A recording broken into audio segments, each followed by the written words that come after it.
ఈ ప్రపంచంలో ఇంకా కొంతమంది అత్తలున్నారండి. పెళ్ళైన తర్వాత వాళ్ళ కొడుకు ఏదైనా చిన్న ఇబ్బందొచ్చినా, ఏదన్నా ఆరోగ్యం బాగోలేకపోయినా, లేకపోతే వాళ్ళకి ఉద్యోగంలో ఏదైనా ప్రాబ్లమొచ్చినా చాలా ఈజీగా అనేస్తారు వచ్చిన అమ్మాయిని. ఈ అమ్మాయి జాతకం మంచిది గాదు, ఈ అమ్మాయి పాదం మంచిది గాదు, దరిద్రం తీసుకొనొచ్చి నెత్తిన పెట్టుకున్నాము అని.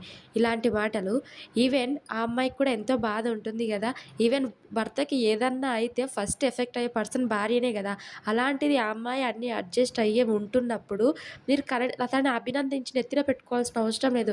కనీసం ఇలాంటి చులకన చేసే మాటలు, చిల్లర మాటలు మాట్లాడకుండా అంతే చాలు ఆ అమ్మాయి జీవితంలో. మళ్ళీ ఏమైనా అంటే కలిసి ఉండరు, చెయ్యరు, రారు మా ఇంటికి అంటారు.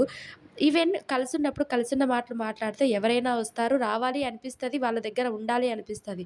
మీరు వచ్చినప్పుడు అంతా కూడా మనసు బాధపడే విధంగా మాటలు మాట్లాడి, మా దగ్గర ఉండరు, చెయ్యరు అంటే ఏ అమ్మాయి అయినా ఎలా ఉండగలుగుతది చెప్పండి ఇలాంటి మాటలంటే? పోనీ మీరుంటారా? లేదంటే మీ ఇంట్లో పుట్టి పెరిగిన అమ్మాయిలుంటారా? అలా ఉండరు గదా! కొంచెం ఆలోచించి మాట్లాడుతుండండి.